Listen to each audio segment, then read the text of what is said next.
One.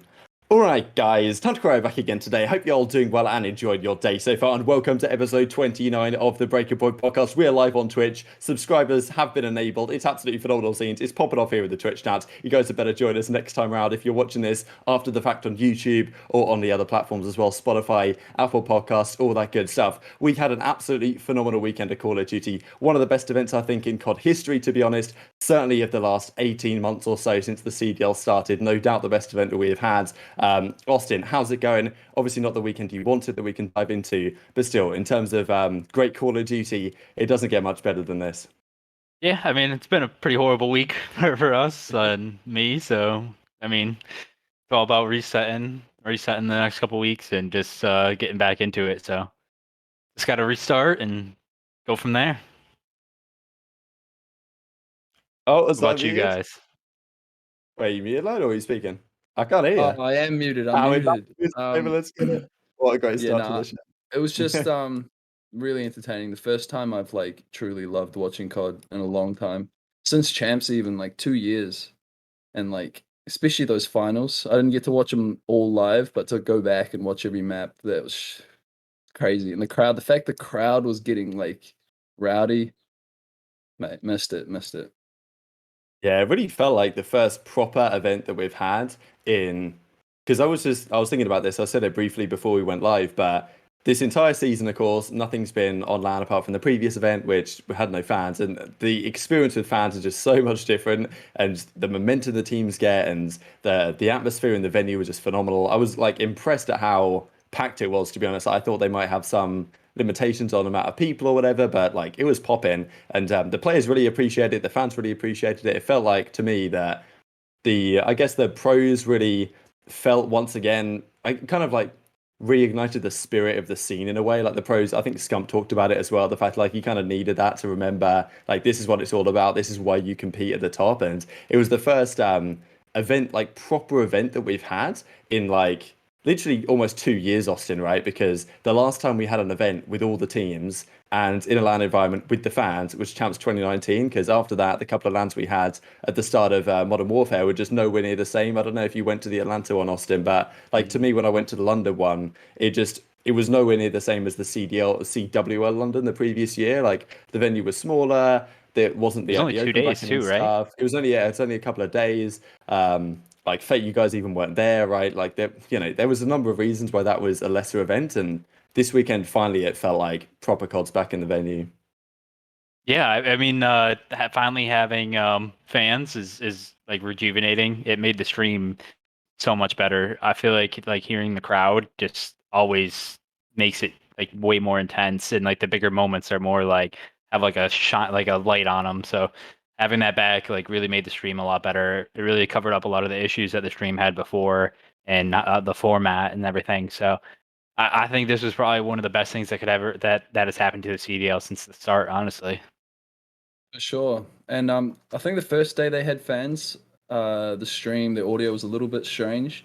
But on that second day it was amazing. And I feel like COD over other sports or esports, or just maybe just esports in general, like the crowd I think makes a way bigger impact than it does in other sports.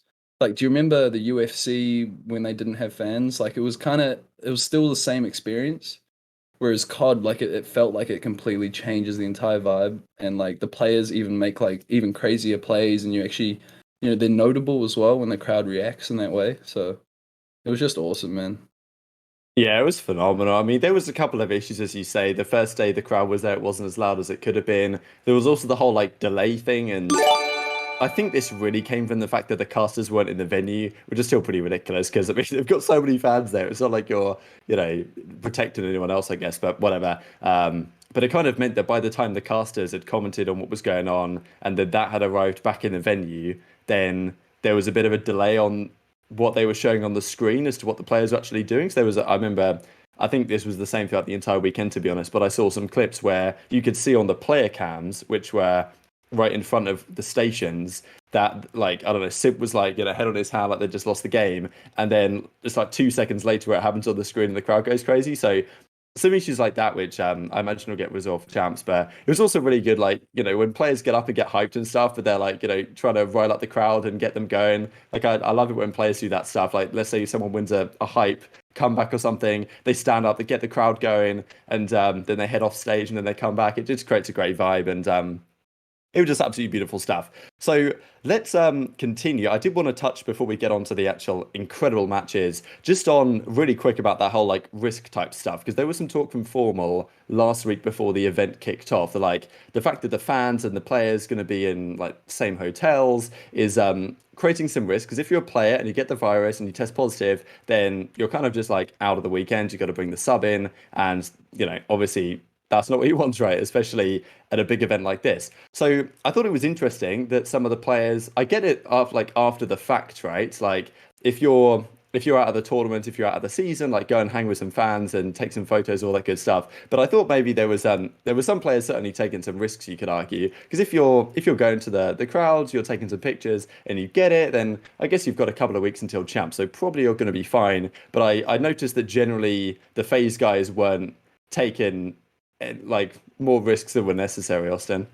Yeah, not until the tournament was over, because it's just so risky, honestly, because even if it's like a mild case, you just can't play. So um obviously, thank God there's like a 3 week break, because I'm sure like there's gonna probably be something, but having that 3 week break from Major 5 to Champs is gonna be pretty good for everyone to like recoup and then regain. So yeah, it's just the world we live in right now. You just gotta make the best of what you can. So I feel like the CDL did a really good job. I feel like all the players did a really good job. So it was a nice like first event back. Were you able to go, Austin? No. Oh, okay. You That's reckon it'd be a unfortunate. champs with any luck? Uh Probably. The thing is like you can't have there's only like you only have like a certain number of people that you can bring to the events. So with us, we have like a content team. We have obviously like 4 coaches. We have a general manager and owner. So we just didn't have enough spots to bring everyone. So yeah, that's the Like only the reason. entourage. Yeah. Yeah. Oh, yeah. All good. Yeah, I just that's wanted to know interesting. about. I just wanted to know like how were everyone wearing like masks like the whole time, or did it just like fizzle out and people were taking off their masks and stuff? It looked like it was on the stream, but like the players, like we each have our own individual rooms. So like there was like the Atlanta room, the Seattle room. So most of the teams were just pretty like isolated, and then would just practice and then back to the hotel. I don't think anyone was like too risky until like after the event was done. No, good. Yeah, Well, it's all good stuff. It's just beautiful work. And well, of course, the crowd didn't arrive for the first couple of days. We can dive into day one because, I mean, already day one, a couple of teams, goodbye, the seasons are done. I'm sure changes will be coming. Let me just bring up the thing on exactly what happened the first couple of days here. So, yeah, I mean, day one, we had Seattle played Paris, took them down without too much difficulty, lost the search and destroy with one of the respawns. We'll talk about Seattle, of course, here in a second because they did something pretty special this weekend. And then Los Angeles Grillers bow out to New York Subliners, kind of as expected. It was closer than it could have been. Really, from my perspective, Apathy was the guy that was really kept them in this series. Game 4 especially, they were down immensely on Apocalypse, and that is probably one of the 2 maps in the game where big comebacks are possible. There's a couple of maps where big comebacks are possible. Apocalypse is definitely one of them if you string together some nice rotations. But Apathy went on like a couple of crazy streaks, got full streaks, used his streaks to great effect as well. That was kind of one of the stories of the weekend, is players maybe not getting the most out of their streaks. And Apathy did it right then and really kept Los Angeles Grillers in the game despite losing in the end. So I guess the question is, for both of those squads that bow out, what does it look like next year? Because obviously we've talked about this question in the past, but seeing this event definitely changes the picture to some degree because there's not that many very talented SMG players in the league. And Apathy, even with this series itself, kind of, we might talk about it with Classic, has all of a sudden sparked the conversation again as to, okay, like Apathy's probably in discussion. And wow, Clunch Smasher is absolutely going rogue in the chat. But I guess we'll stay on topic, Austin. Yeah. So honestly, the Paris and the LAG, this was just like their last hurrah. Um, I think there's some good pieces in both of like the organizations. it's just really tough because I don't think. I mean, like you saw like some glimmer of success for LEG and S&D. You saw some good play out of Assault for a stage, Silly for one stage, Apathy at the end. You saw Sheen do pretty well for a stage, but it was like so fragmented across the whole season. And for Paris, it always looked like they were on like the cusp of actually being a really good respawn team. You had Temp and Skrapz performing really, really well at times. You had Classic and Zap. They were pretty good entrymen. Aqua was always a solid backline guy, so they had some promising like statistics and runs, but nothing ever really clicked. So uh, honestly, this was just like a checked out tournament for them. I felt like for Paris and for LAG, they actually had a lot more fight in them than usual. But um, honestly, these guys are probably going to be taking out majority of their rosters, maybe keeping like one max, one or two. So, well, we'll see. There's definitely going to be a lot of roster changeups, and honestly, I think LAG is going to be one of the biggest like players in the free agent market this next off season. Yeah, just to touch on that New York series versus LAG. Remember before, like you guys were like, well, we were all so confident that LAG had no chance, even against this like new New York team. And like, bro, I was so close to posting a meme because I honestly thought that they were gonna lose I thought New York were gonna lose, and then LAG just knocked them out first round. But nah, I felt real bad for them because they put in such a good fight in that series. And then the Seattle Paris series, I think Seattle just continue to show that on land they're just they're a different animal, and it's like it's not even just talk at this point. Like they just are way better. Gunless and Octane, especially, it's just awesome to watch. Yeah, and especially when we get into talking about Seattle, like really interesting questions of what they do now, right? Because that's the thing. Again, a lot of these teams change the conversation. A lot of the players change the conversation about where they should be next year. And this really was your final chance as a player to show that like you do deserve a spot in the league. I mean, Classic is certainly something we can dive into in a second. I do want to touch on Skrapz real quick, just because he's kind of been hinting like he's not sure what he's doing, right? Waskin last season took it out, and I know we've talked to Lion before about how like could do like some sort of co-stream type stuff, but I know that Warzone's in a bit of a precarious spot right now. Like there's all the anti-cheat that just doesn't exist. We've got Nick Merckx heading over to Apex Legends. We've got Courage doing the same thing. A lot of an exodus to some degree from Warzone because of the state of the game. So it's kind of, in a sense, it's good for Skrapz in the way that this is happening now at the start of the off season. So you can kind of try out content for a few months, and I guess see if it works, see if it doesn't, like whatever direction that goes, and then still have the opportunity to come back into league next year. But it might be difficult to make that work. It's tough to say exactly what happens to some of these players going forwards, because I'm sure Skrapz has seen what Muskin's doing. He's probably got a decent bag over there at Facebook Gaming. And Skrapz probably on the minimum contract at Paris is thinking, all right, well, maybe I can do better for myself going down that route, right? But the problem is once you step away from the competitive COD and into content, it's probably very, very difficult to come back, Austin, especially with the league as it is right now. Yeah, if you step out for content, I don't think you're making it back in. There's just so many people fighting for a spot right below the T1. So if you step out, like right now, like Waskins, for instance, I don't see him even getting like a phone call next year. Like sadly, like I just don't see it. There's too many good ARs right down on that second tier that are just they've been proving themselves all year. So if you go to content, it's pretty much chalked for you. But it's at the end of the day, it's whatever makes you happier. Like if Maddie is happier doing content, if he's happier going down that route, not even just Warzone, like anything. Like if he signed to an organization in Warzone doing like the day-to-day content, kind of like how Karma does for OpTic, then if that makes him happy, then he should just go down that route. Because yeah, as you saw at the end of the year, he just didn't look like he was happy playing this game and being a part of that. So yeah, at the end of the day, like whatever makes him happier is the route I suggest he takes. Yeah, I think with content creation, there's never been a player who's left a top team to go to content and then come back. Like I feel like if you were on a top team, like just say a player from Ultra or Rokkr or even OpTic, like decide to go to content, I think that they could come back and find a spot pretty easily.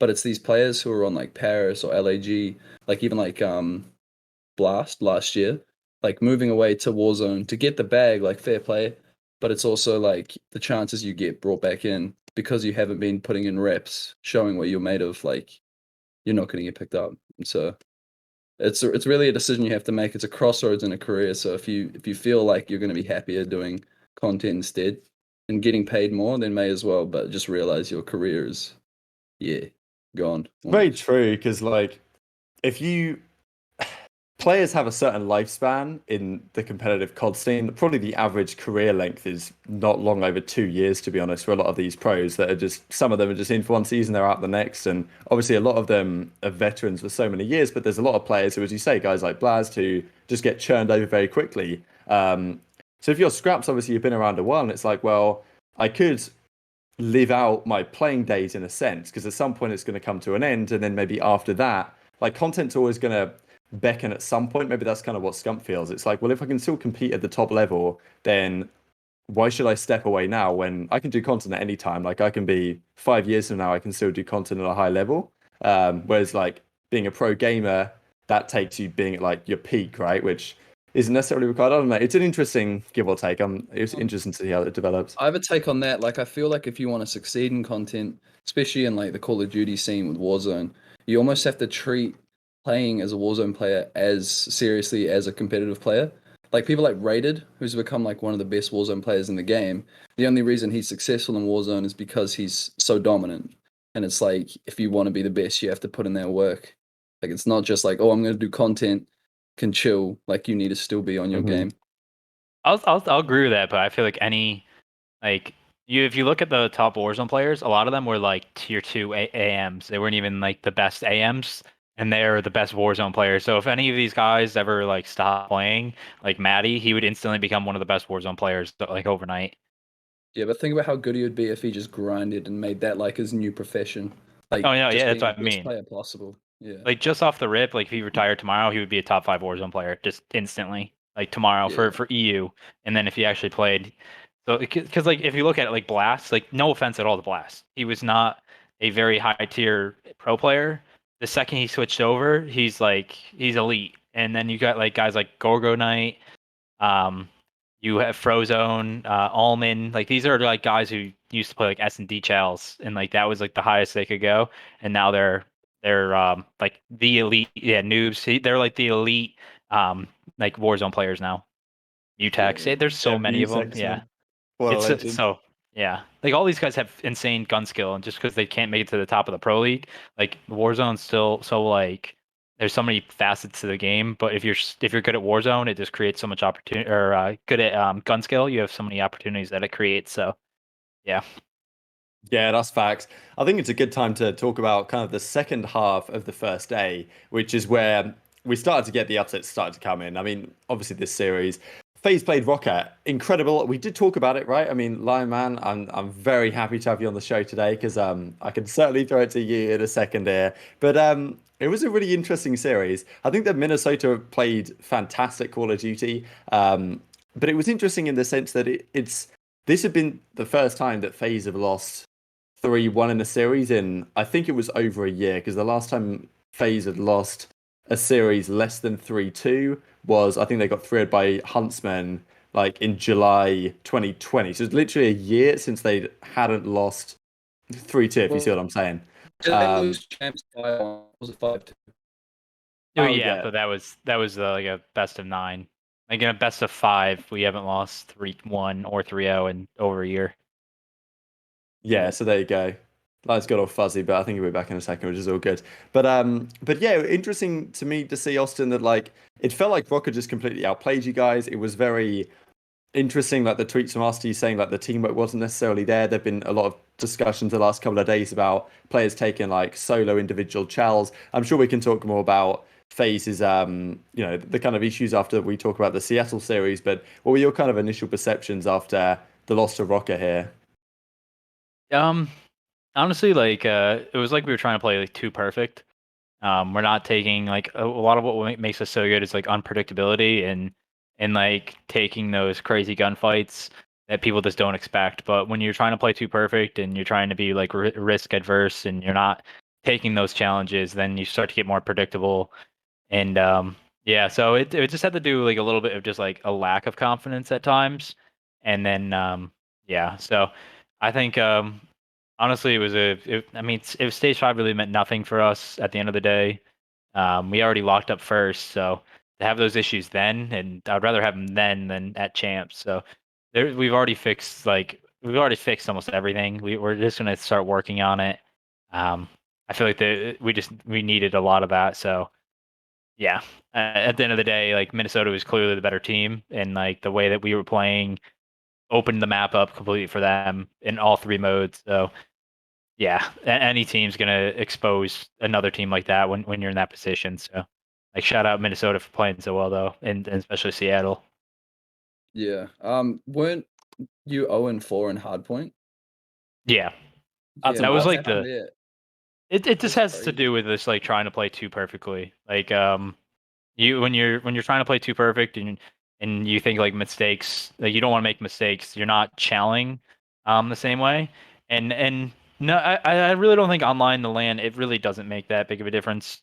It was more of just leading up into that practice, like the 2 weeks going into that, just we were still dominating practice, like completely dominating it, but like we were trying to play like chess when that sometimes you can play chess, but sometimes you just got to play some random moves in there too. You just gotta, and that's like BZ and MCs like that's like their bread and butter is like 1 second you think they're just gonna run away and they turn around and just do 180 and chow you, and like that's so unexpected, and then it just opens up a lane, and next thing you know it's an easy break and stuff like that. So, but when you're afraid, when you're not firing on 100%, comms aren't 100%.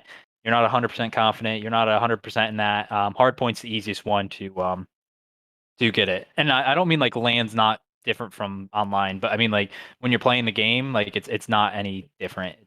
You're still like the comms don't change the all that stuff. So um, the only thing that really changes is like bullet reg and like how and like the crowd. But when we lost, there was no crowd out there, so that had nothing to play like a fact into that. So, but Yeah. it just is what it is. Yeah. And you even won the last event as well on land. So it's like, Yeah. yeah, Yeah. makes sense. No, yeah, go on, line if you want to add something. Oh no, you can go for it. I was thinking about something. Yeah, it's all good. I was just going to say, like, while we're on this topic, we might as well just talk about like the Seattle series as well, because I mean, it was a crazy one. I was really surprised the way this went. I mean, obviously the control went expected, the search and destroy when I thought that actually might have been Seattle's best chance to steal a map was not necessarily steal one, but express search they're pretty good at. But you guys outplayed them there. A couple of clutches went your way. But yeah, the hard points.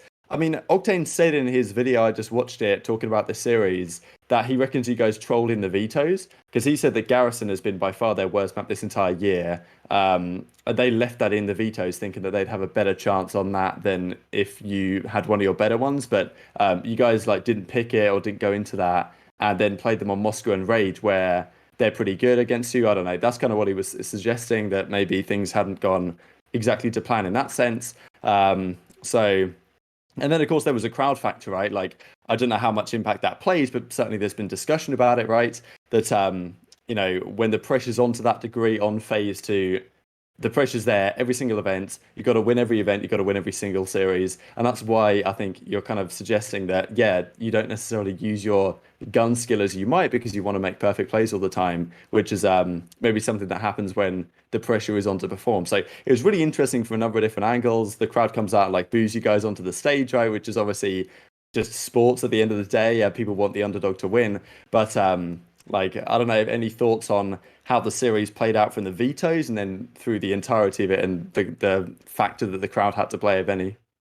I don't. The crowd honestly didn't play a factor into it at all. Kind of. It was kind of funny when they started like booing the guys. I think they like made them like even more like amped up for the series. I honestly have to look up the vetoes real quick because, as I said on the pre-show before that day, I mean, like me personally, I did like I was up till like 4 in the morning, and like everyone was prepping really really hard for Seattle. So like it wasn't like we uh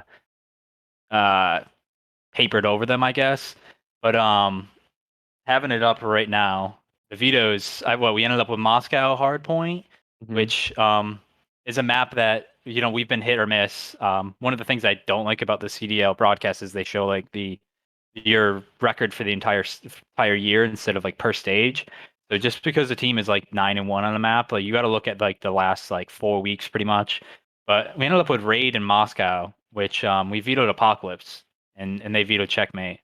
So out of those Garrison, Moscow, Raid, when you go back and look, I mean they've only played those maps at the time. They've only played them Moscow once and Raid twice, and usually they never pick either one of those. The only maps they really pick is Apocalypse. So, and the ones they veto is yeah they vetoed Garrison 3 times, but they've also vetoed Checkmate and Raid a bunch. So just in like practice too, like a lot of vetoes, like you don't just look at in-game matches, you look at practice, you look how your team's feeling. So that's why I don't usually like talking about vetoes, is because you really don't know. You only know like a quarter of the story.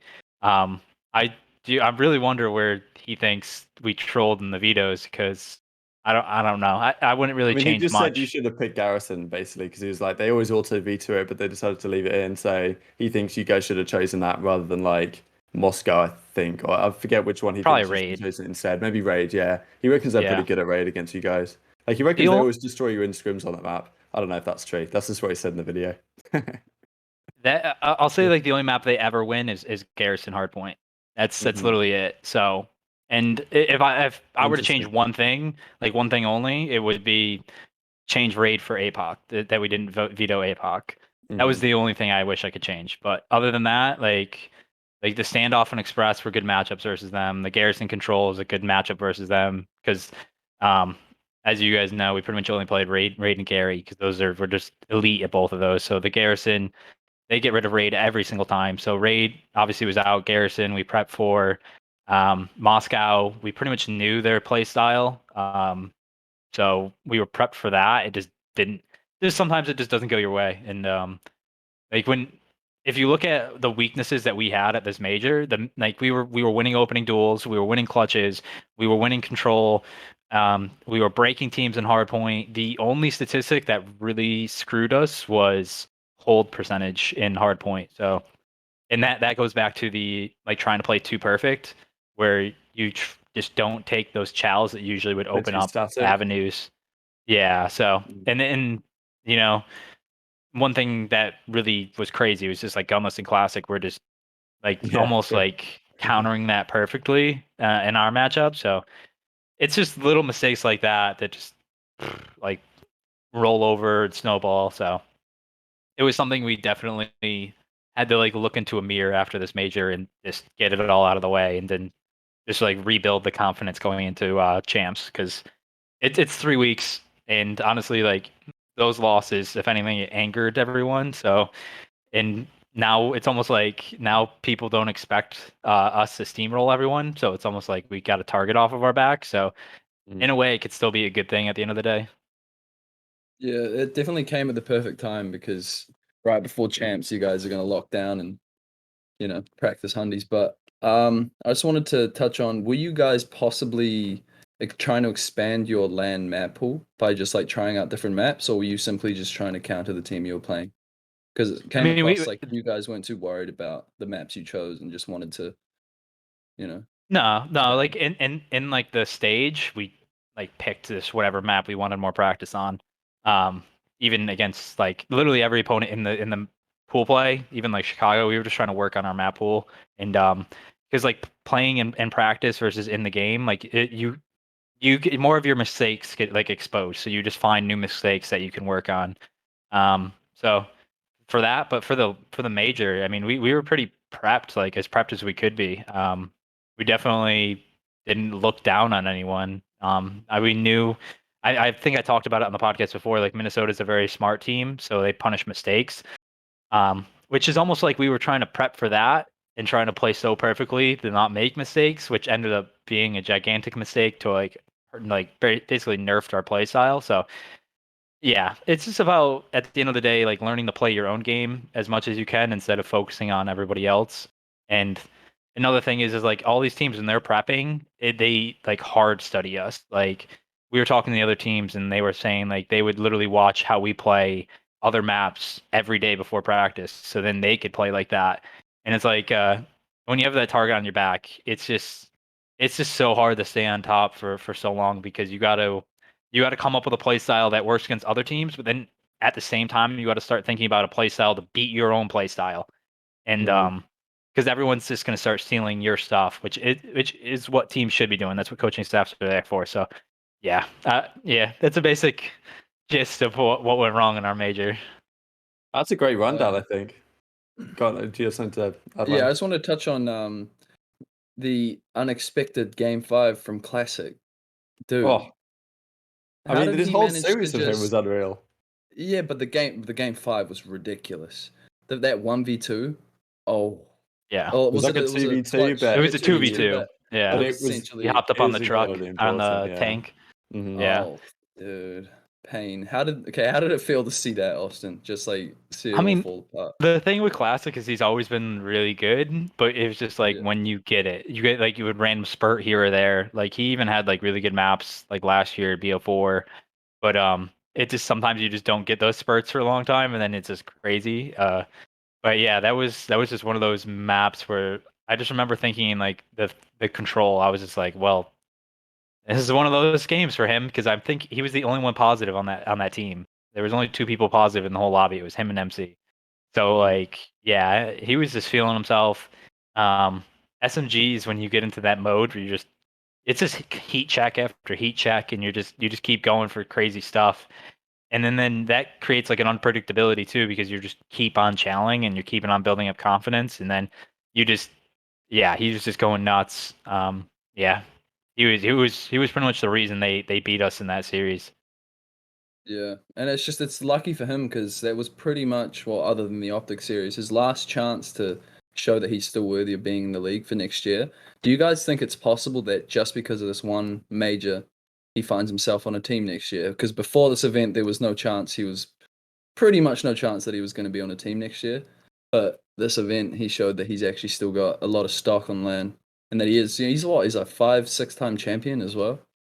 He's won like so many titles over so many years, like because he won a title in Black Ops 3, then Infinite Warfare, of course, in LG, then nothing in World War 2, I guess. But even last year, Modern Warfare won something. He won, of course, Fort Worth on LG in Black Ops 4. So he's as you said, like a multi-game champion. But I think like you're kind of right to a degree because the pros do rate Classic very highly, which is always something to consider, right? Because if people are thinking about building a team, and Classic's an option out there, I think the pros would still be thinking about that. But now it's kind of just cemented, and obviously there's recency bias in play, and land's more important than online in everyone's minds. So I think that there's a very good chance that this series is like, at least, well, if he wasn't going to get a spot already, which he may well not have done, it's at least certainly put his stock right back into the minds of the pro players who are all talking about Classic going off on the main stage this series, which that should be good enough to get you a spot next year, to be honest, which is kind of crazy to think about.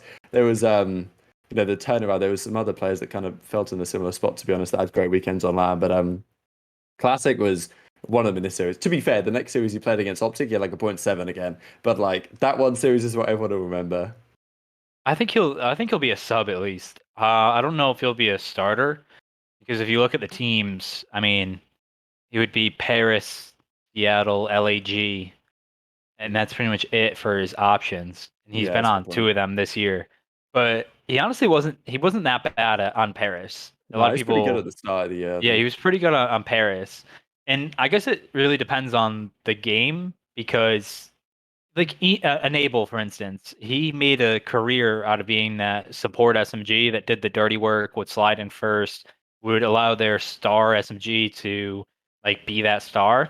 And Classic can be that way a lot of the time. So if he's in like a good situation, there's a possibility, but it's just a tough road for him. He would have to find a team that needs that support SMG. So I don't know. Like his competition, I guess, would be like Zap, Apathy. Like there is some like SMGs that maybe he can look at and maybe find a spot as a starter next year. But it's gonna be really difficult. Yeah, like what team would you want to see him on? I guess we don't really know most of the teams for next year, but it's like there's not many spots I feel like he could fit on, especially with the talent pool. And like I know about other international players that are coming over that are also SMG, so it's like Mm. where's he really going to fit? So Yeah, that's the thing. It's just really tough to think about because you really don't know. You don't know how the next game's going to play out because it's going to be on the Modern Warfare engine. And honestly, he really wasn't that bad last year in the Modern Warfare engine. So right. yeah, He I was mean, underrated as hell, I think, on that Toronto yeah, team. Like that trio of classic Bouncing Clinics was genuinely one of the scariest SMG trios in the game when they were all firing on form. Like they were disgusting. So deserves some credit there. But yeah, I kind of agree. Like I don't know where exactly he'd find himself. I was just thinking real quick, people have been talking about getting accuracy on like LAG or something. If that's a way they wanted to go, and like maybe you'd throw him in there. Because I agree, like if you're a top 8 team this season, is Classic going to go to one of those teams? Possibly not. So yeah, it's interesting. I kind of wish accuracy would be a coach. I feel like his days as an AR are kind of numbered just because the AR pool is so saturated. Um, I think he'd be a really good coach in the future. So if that's a possibility this offseason, I don't know if he takes it. Kind of like how like Crowder one year he was on FaZe and then he got a really good opportunity. He didn't qualify for the Pro League and got a really good opportunity to coach 100 Thieves and just kind of took it. I feel like that's a good opportunity for Lamar if he goes down that route. If not, he probably does still have a spot on at least like one of the low tier teams, kind of maybe like a Paris or LAG next season. We'll see how that goes. Yeah, because I remember you talking about accuracy being one of the smartest and most vocal players in the game who can like provide a lot of insight, especially with these younger players. So I feel like, yeah, it was actually a good shout. That's all I wanted to say.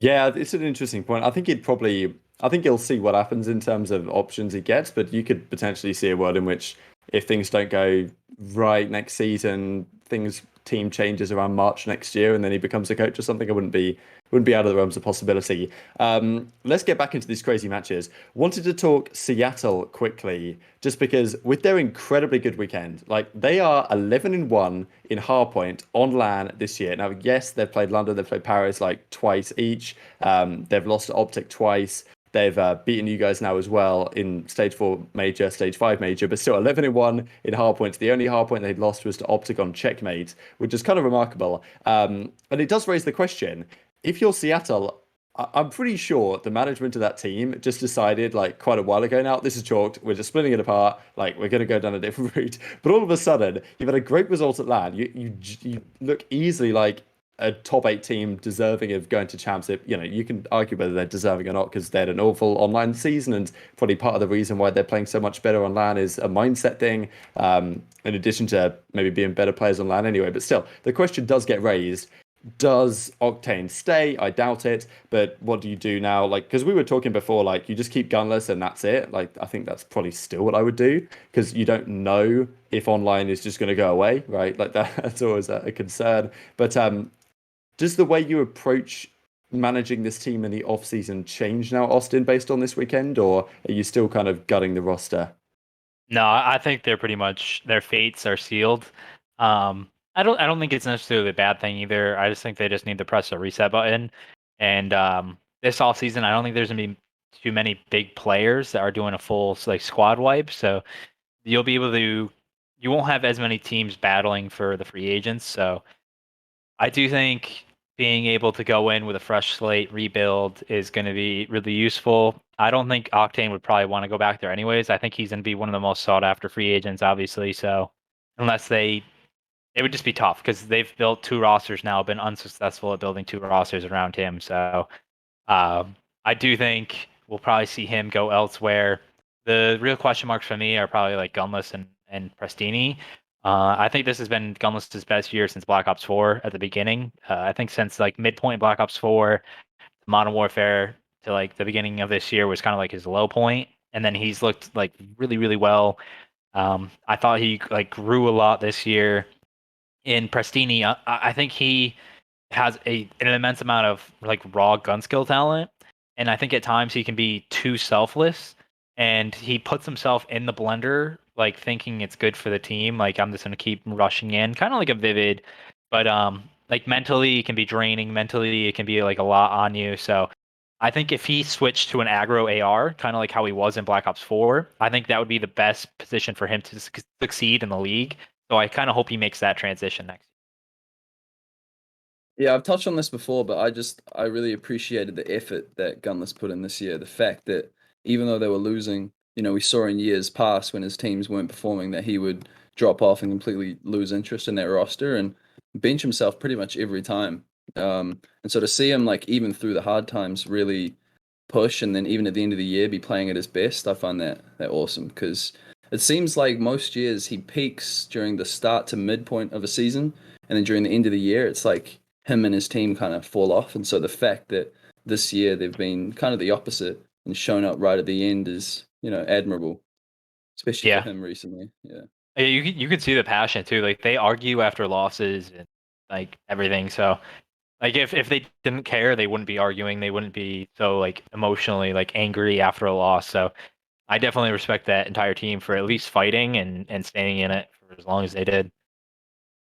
Yeah, Sure. Gunless no doubt was their best player this entire year. I was very impressed, and I mean you're bang on line in the sense that pretty much every single year from Infinite Warfare when he had his debut through to this season, he'd won an event in the first like 3 months of the game. Like there was Infinite Warfare, there was where he won. I think it was Atlanta was the first event that they won, and then there was in World War Two. The first event was it Atlanta again? Am I tripping? Yeah, it must have been. It was Atlanta, then Anaheim, then Seattle. That the Rise guys won, and then in the next season, in of course Black Ops 4, they won Fort Worth in March, and then in Modern Warfare, Huntsman won whatever that land was they won. I guess it was the London one, right? So like that was London, yeah. February. So every single year, Gunners was a really good championship early on, and then like his team basically peaked, and then when it started to fall off, like everything went wrong. Whereas this year, because Seattle never actually had a peak, it was like I don't know, maybe the opportunity wasn't there for it to kind of get initially frustrating, but credit to Gunners because I think he seems to have come a long way as a player and as an individual, which is great to see because his talent when he's playing well is ungodly. He's a great player to watch. Hope the team next season is good and he's competing for championships again. That's all I'll say. Wanted to touch on Thieves. I mean, there's so many teams that we can dive into here, but I thought that they had a really interesting weekend because they end up placing top six, which isn't a disaster, but of course with Rokkr doing what they did, it was nowhere near good enough to get winners bracket at the major. But like they lost to Toronto in a game 5, then they end up taking down New York, and then they lose to Thieves in a series that they not necessarily should have won, but there was many situations in this game that they kind of threw away. So did I say they lost to Dallas? I don't know if I even said that right. But anyway, they lost to Dallas 3-1 to finish out the tournament. So weird weekend for the Thieves guys. Like they looked better at times, especially the Toronto series was pretty impressive. Taking down New York was okay. They were always pretty competitive. But the problem is if you're Thieves that you're now going into champs where you start in losers and you can't afford to lose a single series. And if mistakes like this continue to happen, it's just not going to work. But credit to Slasher, right? He comes out from his online stage 5 group play, dropping a 0.9, comes to the major and drops a 1.18. And he basically did the same thing at the stage 4 major. So credit where it's due on that front. But wasn't enough for these guys this weekend. I feel like Kenny statistically somewhat underperformed unless I'm tripping. I guess I can bring the stats up actually. I mean, he had a 1.0 for the whole stage, which is underperforming to his standards. Yeah. He's had like a 1.1 for majority of the year. I wanted to touch on Draza though. He really had a big stage 5, and then coming into this major, I had high hopes for him, and he performed as well. And it's crazy to see him really take on the SMG role and find himself. And with this roster, it seems to be clicking, but they just came up against a really hot Toronto team and couldn't quite get it done. But with New York, I think New York, we kind of knew they weren't going to be the team they were of old just because of the switch with Clay. So they took them down, and then they came up against Dallas. So they had two of the top, I mean, going into the tournament, two of the top 2 teams, two of the top 3. And yeah, just they had a pretty hard road, but they look good. And all of stage 5, they look so much better than they have all season. Yeah, their issue with something we touched on the pre-show too is like getting their stars to be activated at the same time. So Kenny for this major, he had a 0.97 versus Toronto, which is pretty good against Toronto. They're a really hard opponent. Then he had a 0.74 versus New York and a 0.88 Ooh. versus Dallas, which doesn't sound horrible, but as an AR, as an aggressive AR, it needed to be better, and that's just where he kind of fell off. But the problem with them is like they were AR duo. It feels like sometimes when Kenny's frying, Slasher isn't. When Slasher's frying, Kenny isn't. So it's like hard to get them both activated. Slasher had a 1.15 versus Toronto. He had a 1.27 versus Dallas, 1.10 versus New York. He was performing pretty well.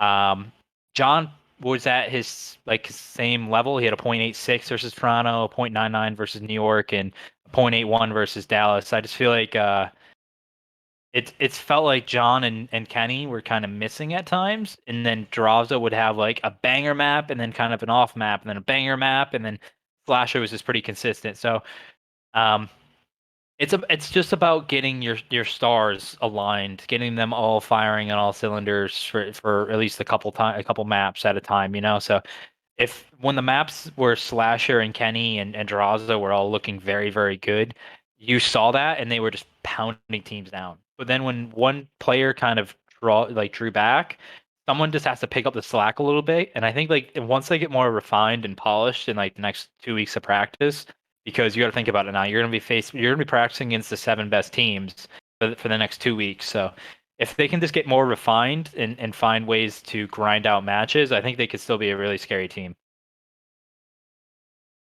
Yeah, agreed. I think they are scary. It's just they didn't quite get over those 2 difficult matches, but they definitely could have versus Ultra, but the game 5 wasn't ideal. But yeah, what do you reckon, Reb? They're just not a team that you want to drop down to losers and face, you know? Like Slasher in the lower bracket at Champs, he's always a force to be reckoned with. Like if you lose your match of winners, you go down to have to place them. Like it's not a series you want to find yourself in, to be honest. And I can see them making something of a run. It's just going to be tough, right? Like as you say, you're practicing against the top 7 other teams, but you also got to play against the top 7 other teams. So there's no easy results here. I did want to touch on. I guess we can. I wanted to touch on New York actually real quick, just because I don't know what they do next year. This is my question because they're coming into this World Championship. They play OpTic in the first round. That's obviously not going to be easy. Even if they win that, they play FaZe. So, you know, I can't see them winning the thing. If they do, credit where it's due. But I don't think it's going to happen. They're probably going to finish top 6, maybe, you know, a best top 4, but that's probably it. So then you've got to ask, what do you do next year? And I think that's a very interesting question because you've got Clay on the bench. Clay, if he still wants to be there, fair play. But does the team want him there? I don't know. Does he have, you know, there's the Dallas question mark, so many question marks. But then you've got Hydra, an absolute hoss. Like this guy on LAN, like he was great online. On LAN, he was absolutely something else. His series again. I mean, he had like a 1.4, 1.5 or something against LAG, or no, it was the series they lost, right? I don't know. There was some series that like a 1.5 in and dropped 100 kills, and they still lost or something like that. It was absolutely ridiculous. And yeah, well, that's the thing. Asim, Hydra, is that your SMG duo? Do you go down a different route? Do you just keep Hydra? Is the communication question mark still a question mark? There's honestly, I don't know what you do with this team, Austin. Do you keep one piece? Do you keep multiple pieces? Does anyone want to play with each other anymore? I don't even know. But they're still somehow finding results. I don't. This is like the biggest question mark for the entire CDL for the offseason because I don't see any of the pieces staying together. I really don't. I've made my feelings known about like mixed teams. I really don't think they work. You see the communicate, like it's not the speaking English, it's the listening to each other, and it's everybody on the team. It just seems like sometimes it's the communication is so fractured that there's like errors and blips in the gameplay. Like they have some clear, strong maps. Like you think Garrison, Hardpoint, you think Standoff, S&D. Those are like their bread and butter. But as a team, when you take those two out, it's really bad statistically. Like you take out S&D, and I'm talking like all 4 of them, all 5 of them. If you take out Garrison and you take out Standoff S&D, it's pretty woeful. So I think it's something you're gonna have to find a good combination. I think you gotta figure out if you want to build around Hydra. It's not a question of talent. It's just a question of building. You have to have the right pieces around him. I don't think you're gonna have Clay back on that team. I don't see that. Unless there's something that changes. I think Clay just wants to be around some veterans. Maybe I just think he wants to be around a team that he has 100% confidence in winning with, and I don't know if New York's that. So if you're gonna build around Hydra, then you need players around him that are gonna perform, and you need players around him that fit him. I don't think what the team has right now. I feel like it's a little bit all like their big picture is it's just interesting. There's just a lot of questions and how you can go. There's like so many different routes they can go because they could build around Asim and Mac, or they build a reset around Clay, or build around Young Guns, or go more of like a European route with Hydra, or a mixed team route with Hydra, or there's just a million different ways you could do it. But they're definitely the biggest question mark going in the free agency. Yeah, it's crazy that you mentioned their comms not being very structured because mid-season when they were placing like top 3, top 2, it seemed like their comms were easily the best in the league. And the fact that, they could fall off so quickly and not be playing the same is just really unfortunate. Each player on that team though, individually, like I feel like they have enough stock to find a spot next year easily. But it just felt like together at this point, especially after Major 4, they haven't been able to restructure and really play together like they did before. But yeah, would you imagine? Okay, this is just a random hypothetical, but imagine. Oh, I don't want to say, but Bance Oh, for Hydra, oh my god! On Toronto. Like, think about that roster. Wow, Hydra. Wow. Okay, hang on a second there. That I don't know because I feel like Bance is who's their displaying IGL. SMG Is on New he? York in that case? Oh, you mean Yeah. the other? So I Uh, thought you were saying a straight Oh yeah, swap. So you're yeah. thinking, Well, was it no, a I mean straight swap? just it Because how can Hydra be, but comes in I'm for thinking bans. just I more see. Hydra to Toronto. Man, So Hydra's a slower moving SMG. Like he has like cracked movement, but he's definitely on the slower side of movement. Um, like at where he positions on the map. So I guess that would work with him and Kleenex. It would just be how him and Cammy work together on the map, I guess. that'd be disgusting duo though, talent wise. I mean, I'd be scared facing them two. That's for sure. And I guess if you're talking Definitely. about a mixed team, like with guys that maybe you could work better with some UK lads. And I mean, obviously, Clinics is Yeah. from Denmark, but they've obviously got the comms figured out. So I think it's a good take, Milan. I love it. Um, I mean, wow, we've been really banging on it today. I did want to certainly touch on the OpTic weekend because they had their best placement of the season. So I guess congratulations. It wasn't the ideal weekend that they were looking for, right? Again, Toronto proved to be their nemesis. They played pretty good COD, I think. Like to take down Seattle is honestly no mean feat when they're playing hardpoint like that. Like going 2-3-5 against Seattle was pretty impressive, to be honest, of the OpTic guys. And then they beat Dallas. I mean, it was a crazy series. The checkmate control was outrageous, the 0.0. But both hardpoints, they pretty much dominated. They kind of threw the search and destroy, to be honest, even though, Scump got a couple of nice clutches in there. But the 1v3 for Illy, and to be fair, the composure from Dallas was pretty good that series. But both hardpoints are very comfortable for OpTic, which is kind of crazy given what happened to Seattle the day before. But it's just Toronto that just they can't seem to get past. The first series, they fall short in the search and destroys, get completely blown off the park. And then they seem to work on their search and destroy a lot for Toronto in the second series, when they play them in losers. Actually won a Moscow search, but lost all the respawns, which is just kind of crazy. So they just can't seem to get past Toronto, which Toronto to me right now are that kind of gatekeeper team to the top tier.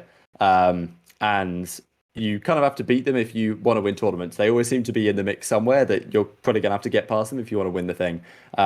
Wasn't the case for OpTic now. It's, I think, especially the last series, the Garrison Hardpoint was a brutal one, right? Like losing the way they did 250, 245. Toronto hit the perfect rotation. That was just a very frustrating loss. To bounce back in the search was impressive, but still not the wicked OpTic wanted, but a more promising stage than they've had. If they can find a way to get past Toronto, they could well have, they would have found themselves in the grand finals right here. And who knows what could have happened there with Rokkr starting as slow as they did in the grand finals. But I did wonder as soon as this series finished, like, is the day of this team ever going to come? Like, is this squad of four actually going to win a championship? Because with the bracket, the way it was lining up, with FaZe out of the tourney and everything going crazy, with Rokkr in there, like, you'd have thought this might have been their chance to get it done, and it doesn't quite happen. But it was still a promising stage for them, and Champs is just around the corner, Austin. Yeah, against Toronto, honestly, a pretty red flag was Formal. Didn't seem like he was moving right, especially in hardpoint. He had a .62 in hardpoint, and that was really concerning. I don't know. I felt like he played some really good series this weekend, but then in that moment versus Toronto, it was like Cammy and Insight were just shutting him down. So uh, I guess positives. Envoy had maybe his best stage all year. He had a 1.10 overall, 1.12 in hard point, 1.13 in control. He looked really good. I felt like he changed his play style a lot, where he was working with within the team more. He had a 1.24 on defense and controls, which is a big upgrade compared to what he was before. It seems like he was kind of moving too much in defense and trying to make a play a little bit too much, but he performed pretty well. He had 22 first bloods, which was most in the entire CDL. He had more than anybody, 22 and 18. So he had a really good stage. The negative is it's just like, when are you going to get over that hump? The last like major tournament they've won was Las Vegas in Black Ops 4, right? Like, I don't really consider the homestands from last year anything major, but I guess you could include the CDL London. But other than that, like, their last major win was Las Vegas, and then before that, did Scump and Formal win anything in WW2? Nah, that year was chalked. So like So in the it last was the like year 4 or 5 before that. years, Champs. I mean, obviously we haven't had too many major tournaments, but there's only like one major win since World War II, since the start of World War II. So um, it is concerning. There is some red flags, but I guess at the same time, you see the level of passion and work that they put in. So they still love it. They performed really, really well. I feel like they just have to find consistency, and then they'll be able to do good things. I definitely had them at least in the finals. Once like the lower bracket, once they defeated Dallas, I saw them beat Dallas, and I was like, oof, like them versus Minnesota, right? And yeah, I don't know. I don't know when it's gonna come, but I felt like that was the best chance because you have really strong respawn work. You had Scump and Dashy and S&D, and it still didn't happen. So it's like, what needs to fall right for them to win a tournament? Yeah. To touch on Formal, like during the stage, he had a 1.09 in hardpoint, a 1.09 in S&D, and a 1.19 in control. And then for the whole, including the major, he ended up with a 0.98 in hardpoint, a Oof. 0.94 in S&D, and a 1.1 in control. So it's every mode. He seemed to just dip a little bit. And that's just really unfortunate. And then if you think about the game 5 against Toronto on Express, they really had a chance to take the series, especially being up 2-1 in the winners round 2, and then just to get bodied off the map in game 5 was shocking. I think, yeah, Formal went 1-7, Dashy 3-7, and it's like map 5, you can't be playing like that. I mean, Kleenex went 10-5 in that map as well, went off. But yeah, just to touch on them, I think they definitely improved the stage. What areas do you think, Austin, for this stage alone, that they really improved in the most? Because I feel like you might have some insight on that. Oh, you're muted? Oh yeah, you mute Austin. I feel like control. We're talking optic, correct? Yeah. Yeah, Mhm. I feel like control was their major like upgrade. I feel like Scump and Envoy have been doing really well. They win their first bloods. They have a lot of clutches and stuff in S&D. Their hard point was pretty consistent. I felt like that went down though, but their control, um, they were the only team that had all four players positive on both attacking and defending, which is really, really hard to do because usually, one of your SMGs is that playmaker that has to slide onto the point first and be like that like sacrificial lamb to open up for everyone else. But they performed really well. Envoy had the highest ADR per round out of anybody in the league. So there was a lot of good pieces, and being good at control is kind of like a like, people don't hype it up enough because if you go 1-1 the first two maps, that control is crucial. That is the swing map. That is the regain map. That is the reverse sweep is on map. Like, being good at control is so crucial. I feel like that's why Toronto has been really, really good this entire year, because even if they fall on one of the rounds, then or one of the maps, then they can rebound in that control. So being good at control is crucial to being a good team. Like, that's where us in Toronto have been so powerful this entire season, and then seeing Chicago kind of make some advances in that was pretty crucial for their like future for playoffs. I think from my perspective, formal is the biggest question mark concern. Like, I'm interested to know what happens there because formal and Scump have they split up before, right, during World War II. And from my perspective, if you are Hex, right, or if you are OpTic in general, and this team as a squad of 4 is not going to be the same in like 5 years' time. At some point, a change is going to be made.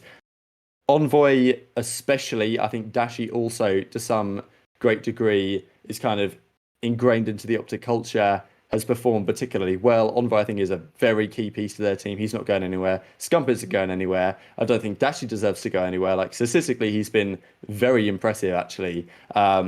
So Formal's in that kind of weird spot, right, where there's other ARs that have certainly performed better. This weekend, as you say, the first series against Toronto, he went like 3-15 on both searches.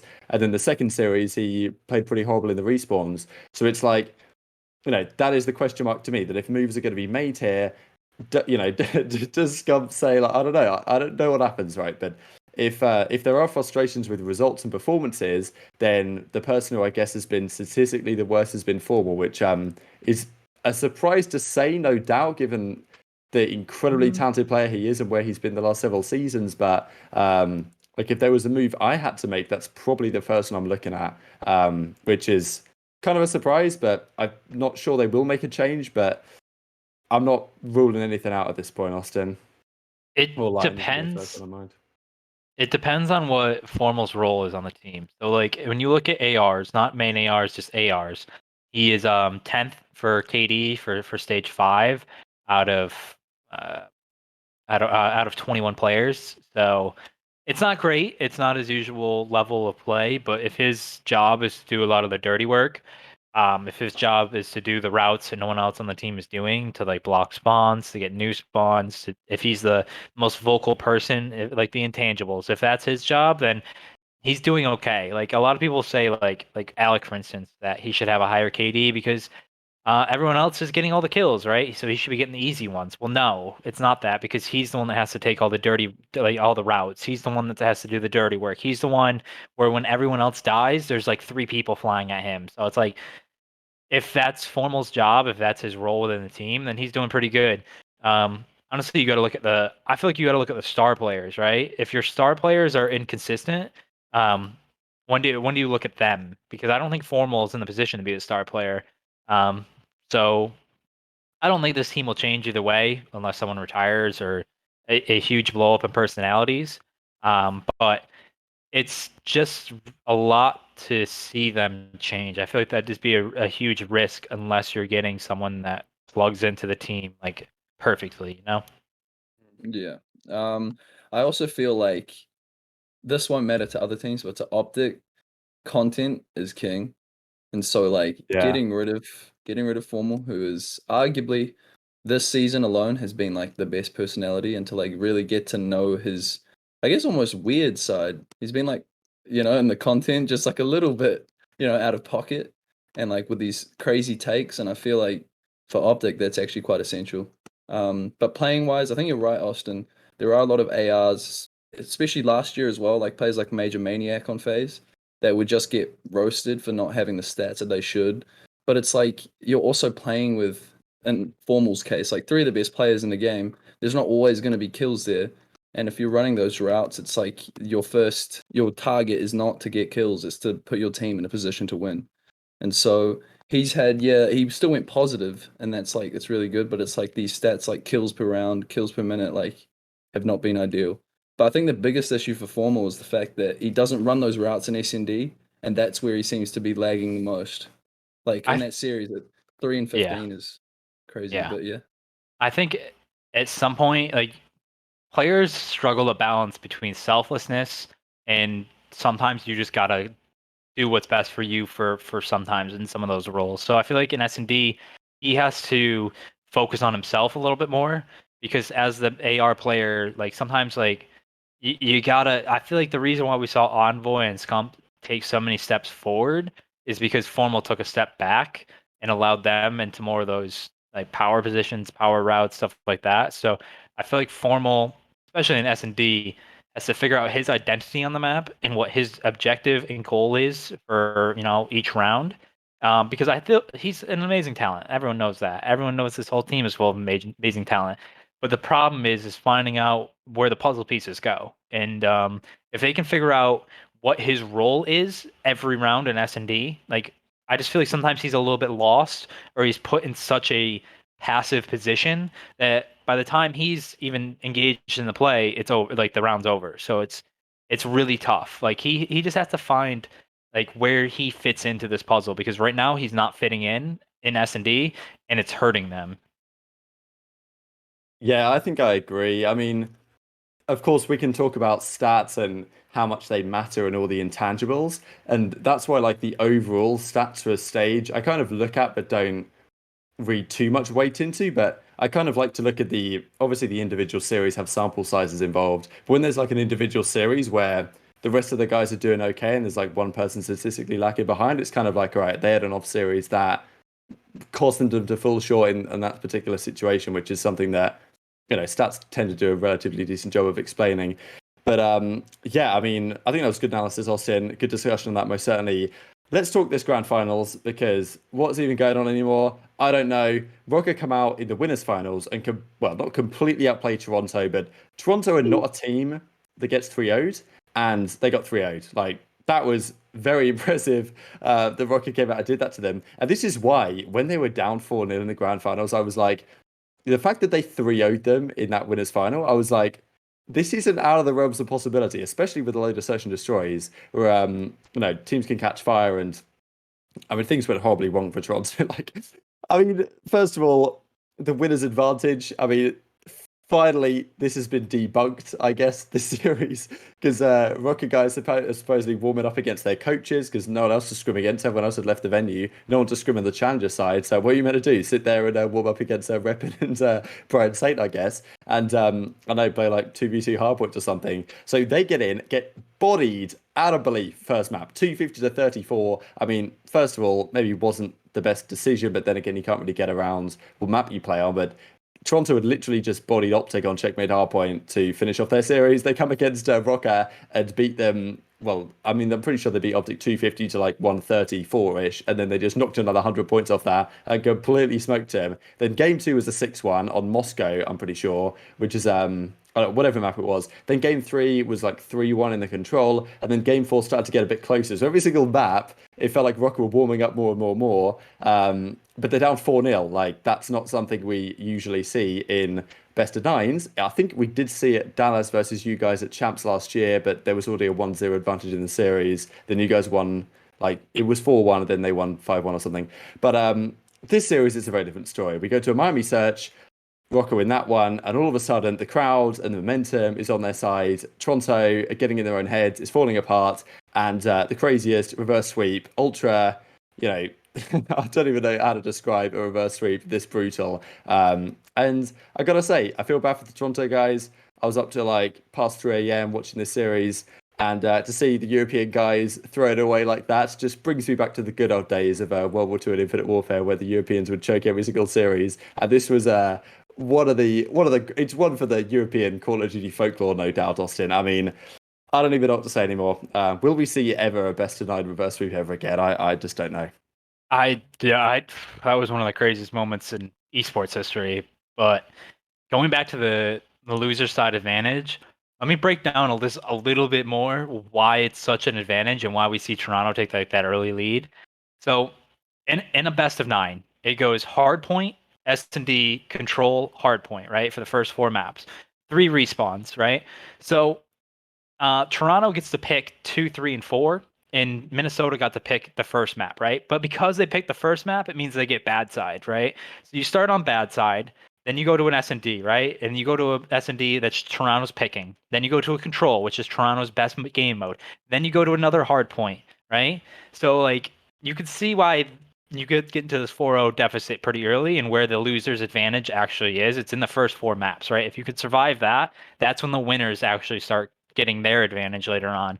But to get to be put in that position. That's why losers bracket has such a strong advantage in the first 4 rounds. It's because of the game order. It's because of how you get to pick everything. Because the winners don't pick all the maps. Like that's I don't know where that came from. I don't know why that gets spun.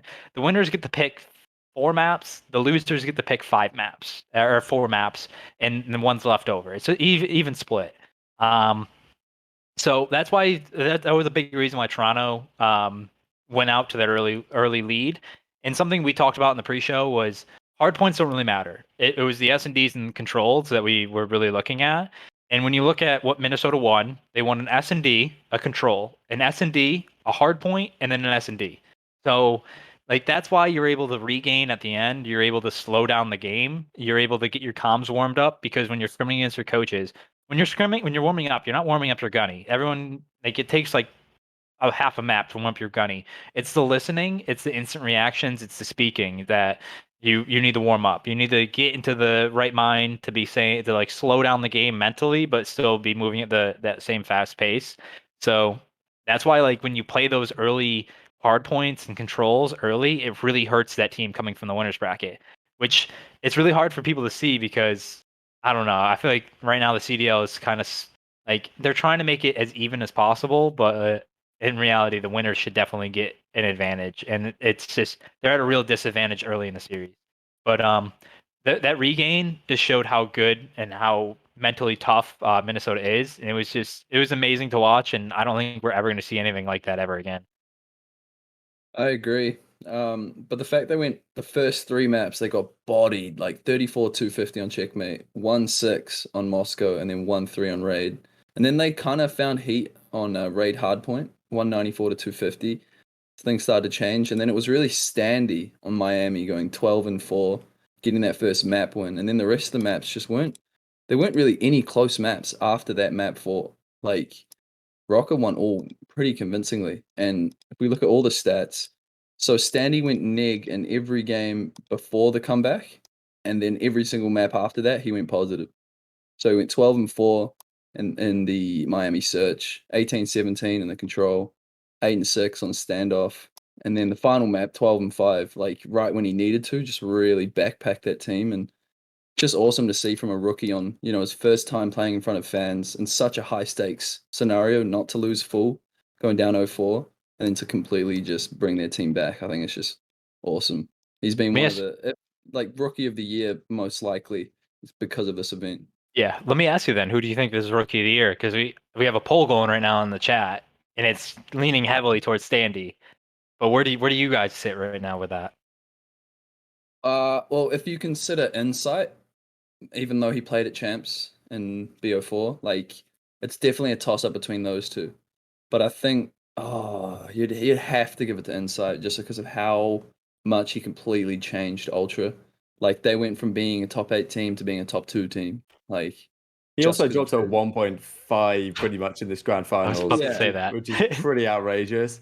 Like I do really want to give it to him, but like at the same time, Standy is also like it took a while for Rokkr to get going, but no, I still think Insight deserves it for now, just because of the consistency of placements. Like since Standy's joined Rokkr, they basically were not that good until right now. And to be fair, Standy this event looked like the best player in the game, to be honest. So when he was going off.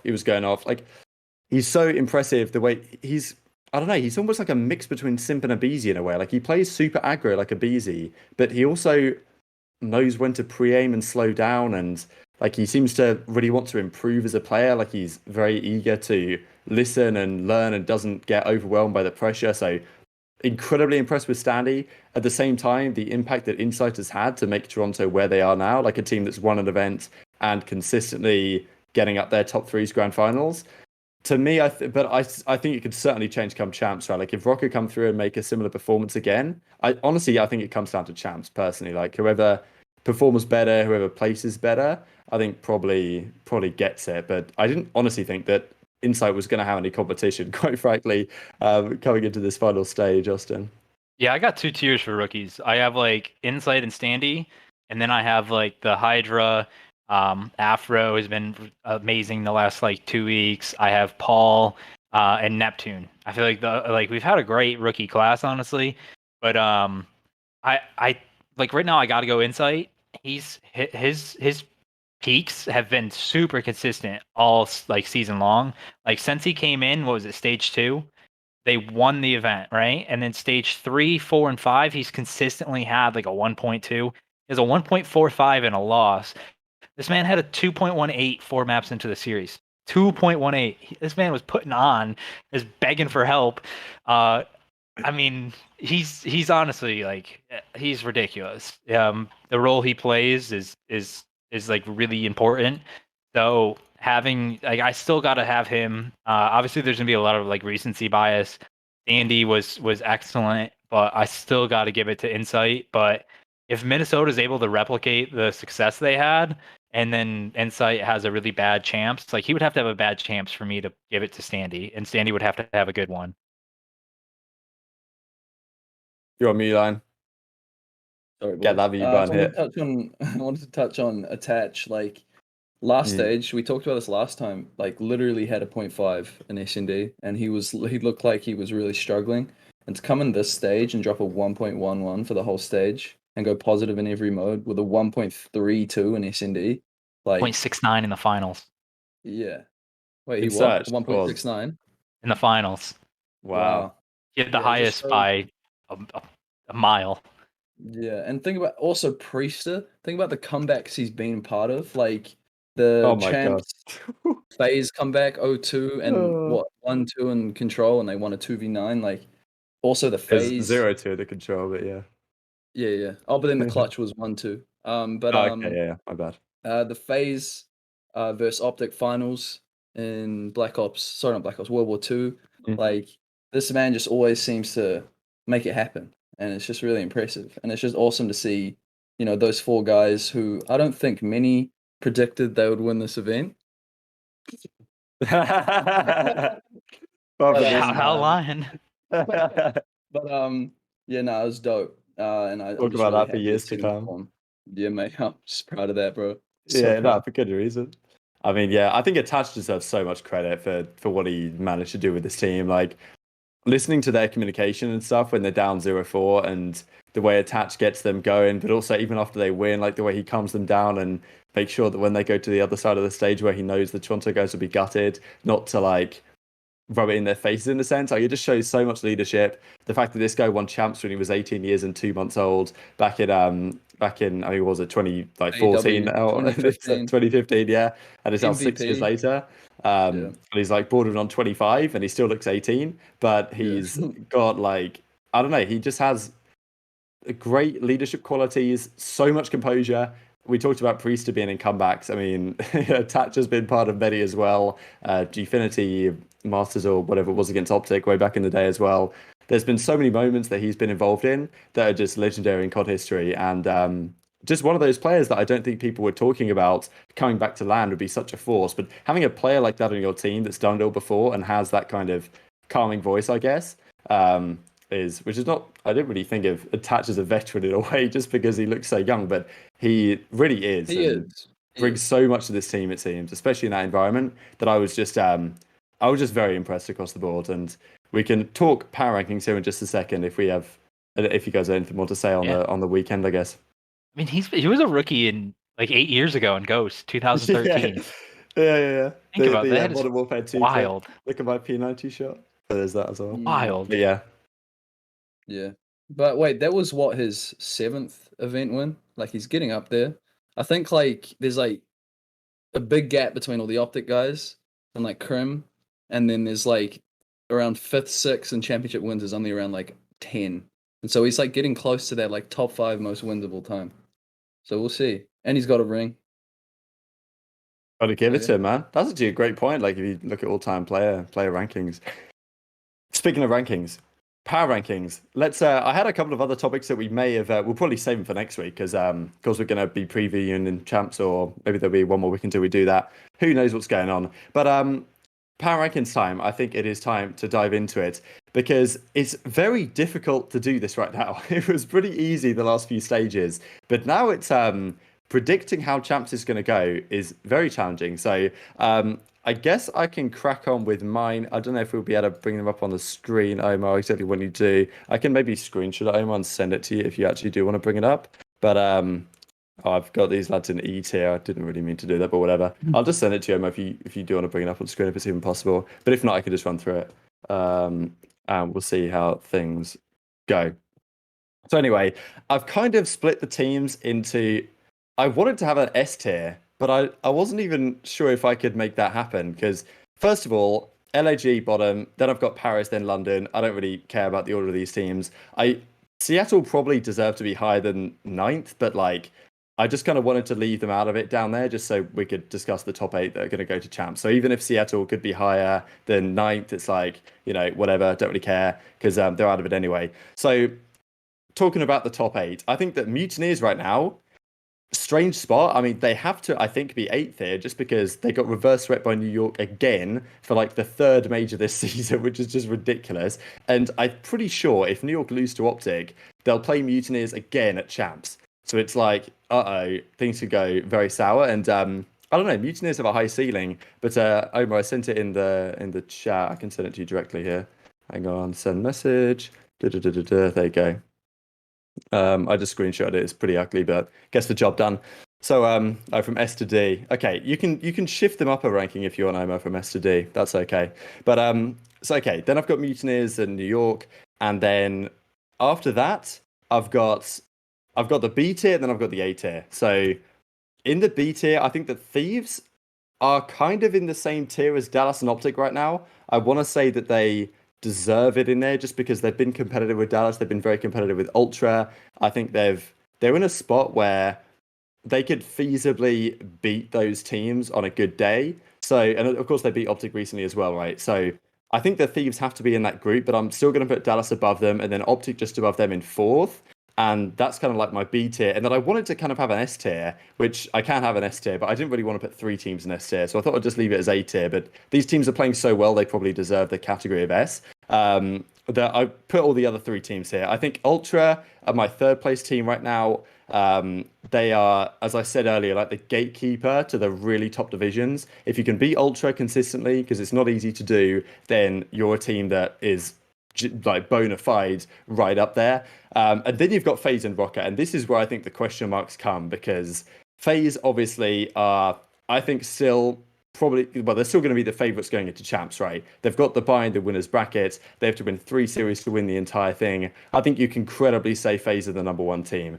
But I think that based on this past weekend, Rokkr, not only did they beat FaZe comfortably, they beat Dallas comfortably, they beat Toronto incredibly comfortably, then they pulled off the craziest reverse sweep of all time. Going into champs in 3 weeks' time, I think that Rokkr are the scariest team that you do not want to face. So I'm just giving Rokkr the edge here, which is kind of crazy to do, but I think it's deserved, all things considered, the weekend that they had. So my power rankings are: you've got the S tier / A tier, whatever, at Rokkr, FaZe, Ultra. Then you've got the B tier of OpTic, Dallas Thieves. Then you've got a C tier of New York Mutineers and Seattle. And then, I mean, I've got it written down as E tier right here: London, Paris, LAG. So kind of an even split. I think the order certainly up for debate, but I think that it's probably along the right lines. So there you go, gents. That's mine. I'll throw it to whoever wants to go next out of you two handsome gentlemen. You can go first. I guess, yeah, I'll go first. So an S tier. Should I start at D or S? What do you reckon? That's your choice. Like, All right, I'll start at D then. For me, in D, I obviously have. I mean, obviously, I've got LAG in Paris, and then also London. Seattle, I think, proved that they could possibly be in B tier, but I've left them in C just because of the season they've had. So it's Seattle. In C tier, I've got Seattle, Florida, and New York. And LAT, yep. Because I don't think LAT have quite proved that they're in the same ballpark as Dallas and OpTic. I think they're just slightly below, but I don't know. If they had a different matchup, it's possible they could look slightly better because they did face 2 tough teams at the major. But then, yeah, in B tier, I've got Dallas and OpTic. I think that those teams, they could be in that A tier, but I think they're just slightly below the other 3 teams. And so I've got Toronto and Rokkr in A because I was just looking at the stream, seeing Omar, what he's doing. Why is the LA black? Black on black, Omar? I'm not looking at it. Hang on, I'll have a look. But also, yeah, so Rokkr, I think they didn't prove quite enough to be S tier, I think. I think Atlanta I've got Alone and S because the whole season they proved they're just easily the best team, and I think just they had a small slip up just in like mainly in respawn, and I think that they're still the best. But Rokkr, yeah, I put in 2, and then Toronto right behind them because they got reverse swept 0-4. So yeah, That's that's my tough. list. Why is Chicago in there? As in like the original Getting on the Chicago. screen. I don't know. That's so weird. But Oh, That is yeah. I an guess old tier list. I'll start with A, Omar. So I have us in A still, just because obviously even though we stumbled, the majority of our airs were in one game mode, and the rest of the game modes still looked really really strong. So the next 3 weeks we'll obviously have to work on a lot of stuff, but I'm really not worried about that. I have a big A tier, and so it starts with I have Dallas at number 2 still. I think Dallas is the best well-rounded team. I do have a lot of questions with their ARs at times, but I do have them at 2 still. I think they can. They're the ones that have the highest peak besides us. I personally think that when they catch fire, it kind of steamrolls. Number 3, I still have Toronto. The reason I have Toronto at 3 is because they were literally one map away from 5-0ing Minnesota, and they did look really strong. They still are a great control and S&D team. It just feels like sometimes they need to bring confidence out of each other and really hype them up. Number 4, I have Minnesota. So even though Minnesota just won stage 5, this is more of like my power rankings going into champs. I do think Minnesota is probably like the team that has the best fundamentals currently. I think they're above Toronto for that. I do think they're the smartest team in the game, so that they can take advantage of a lot of mistakes. It's just sometimes the firepower. Sometimes they have to be able to grind out matches. So that's why you saw a lot of those maps in the finals just weren't close. It was just like one way or the other. So they just have to be more consistent. I feel like you could definitely put them at 2, 3, however high you want to go. But the thing that we need to see is consistency, because a lot of the teams, if you think about it throughout the season, have won a tournament or been in the finals and then crashed the next tournament.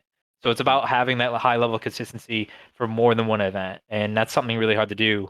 Um, Number 5, I have Chicago, also in the A tier. I feel like I had to put them in the A tier because there's pure talent, but also because they got a lot better at S&D and control, which is in a best of 9, 6 of the 9 maps. So I had to put them up there. My B tier is where it starts getting iffy. I do have New York at 6, just because, like, who knows if Clay's gonna come back or what their lineup's even gonna be, or you did see as the weekend went along, they got a lot better. So even if they stay as the 4 that they had there, I do still think they can be a threat. At 7, I have LA Thieves. I think Thieves can have a lot of issues, but they can fix that. It's just about allowing more than one person at a time to shine. And it's just hopefully they're able to find consistency in their ARs for champs. And I think if they do that, then they can definitely climb up into the top 4. Finally, I have Florida. I probably would bump up Seattle here, but because Florida is at playoffs, I feel like I had to put them in C, or they end to B. So I feel like we have been hyping them up and then being consistently let down for like 3 stages now, because this team should be way better than they are, but it's just I don't know. There's just a lot of mistakes they tend to make when the games get tight, and it's about fixing that. But that just comes with repetitions, and yeah. In the C tier, I have Seattle and London. Seattle, obviously, everyone wishes they could have made playoffs, but obviously they didn't. I do think both them and London have a lot of talent that they can build on. I do think both these teams are very very good. Shows the depth that we have in the league. And then in the final 2 is Paris and LAG. Obviously we've touched on them before. They have some like a good game mode, but then they just have way too many weaknesses around them to put them up consistently with the rest of the league. Well, there we have it. I mean, I feel like it's really interesting, your tier list, actually, because I think Toronto at 3, I think is like, Toronto at 3 makes so much sense because they're not quite there right now, but they're they're still like always there and thereabouts. It's the Dallas and Minnesota pick that I think is very interesting. And the interesting thing to me is that they play first round, right? So that's because depending on which way that goes, it'll kind of prove in a sense like who should be where. Because I certainly agree that Dallas have probably a lot more potential than they showed this weekend. And putting them at fifth seems doing them somewhat hard done by. But just the fashion in which they lost and the teams they lost to, I feel like it's probably justified. You can justify this a number of different ways, but it's just whether Dallas actually go back to the drawing board and come out against Minnesota and really show something. Because that's the first series up these teams are going to play. So it's going to be a massive one, no doubt. The winner of that goes on to play Ultra, right? So it's crazy to think about. I like the fact that our tier lists are different for the first time in a while, I imagine.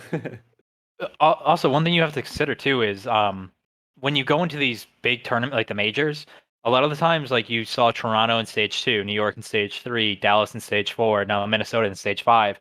You notice how they're all like underdogs, that they weren't the cream of the crop, so they weren't getting like heavily analyzed, like they're not getting heavily VOD reviewed as much as like the top teams are, so they're able to make like these streaky runs. But with the major, I think Minnesota is going to be looked at way harder now by almost every by every team, and they're going to be studied on what makes them tick. And like that's one of the hardest things to figure out the next tournament, which is why you see like Toronto staying consistent is really, I think that's amazing, and I think that's why I have them in Dallas really high, is because they've consistently been up at the top the whole entire season. But staying there is the hardest thing to do. So and with the 3-week break, now Dallas is going to be studying them for 3 weeks. So, and you got to say Dallas has Krim, who's the winningest player in COD history. So, and they have Ray as a coach. So, I had to just give them and Toronto just a slight bump over Minnesota. Dude, imagine if Dallas win and Krim gets his 4th ring. Oh my god. Ooh. He's gonna be half a Tom Brady. Yeah. It's already the GOAT, but I mean that would be something. I'm almost ready to make my prediction for the next stage just because of that. But I'll save it. Okay. Yeah, we think about it. We think about it before we do the chat's prediction. But yeah, I think that's a great point, really, to finish off the episode. To be honest, Austin, the fact that like it's pretty rare that a team having won the previous event to Champs does repeat the trick at Champs. Right, it happened to OpTic, I guess, in Infinite Warfare. What's the other time that it happened? I'm kind of forgetting. I'm pretty sure there's one other time it happened 1 year. Oh, was it Black Ops 3 actually, when NV won Stage 2 playoffs and then Champs?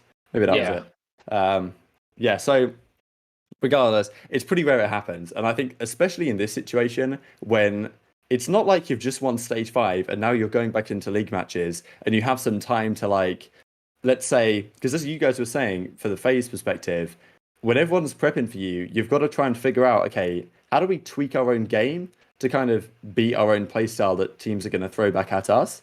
And it's easier to figure that out when you've got a few league matches to kind of try things out. But instead, you're getting thrown straight into a series against Dallas, where, of course, both teams are going to be prepping hard, but Dallas probably have the advantage in that, and it's just about execution. So it's very interesting indeed. I think we've been going for about an hour and a half. We've had an absolutely phenomenal episode. Thanks to all of us who've joined us in the Twitch chat. It's been great. Follow the stream if you haven't already. We would greatly appreciate it. And if you're watching on YouTube and all that good stuff, drop us a like.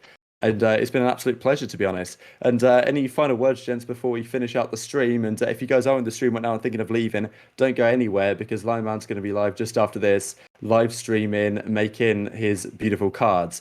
We'll probably end the stream briefly, and then we'll get back into that. But that's live just after this. If you're listening on YouTube after the fact, unfortunately, you've missed it. Maybe you can go up on YouTube as well. Who really knows? But yeah, final words, gents, after what has been one of the best, I think, few days for Call of Duty we've had in a long time. Yeah, go for you it. go first.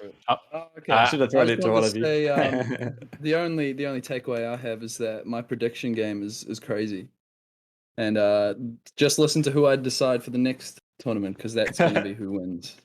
Trust me. Go for it, Austin. I gotta say, I think the future is slightly brighter going into going into Beyond now. I feel like people saw like a vision of how Call of Duty can be in the franchising era. So I feel like it's good days ahead. So not only do we have the playoffs, but now we have we have roster mania, the new games gonna come out, and then hopefully we hit the new year in stride. So yeah, thank you guys all for supporting us too. I mean, we definitely didn't think we were gonna get the turnout for the podcast, especially live, that we've got in the past couple weeks. Absolutely. It's honestly been a great pleasure. Really enjoyed doing this live with you guys and with the chat as well. It's just been fantastic stuff. And well, we will be back this time next week. If you're watching after the fact, don't miss on to us on Twitch, twitch.tv/GG Breaking Point, and we'll let us know over at your Twitter when it's going to be happening. Thanks all for watching as always. Take care of yourselves, and we will see you next time. Beautiful.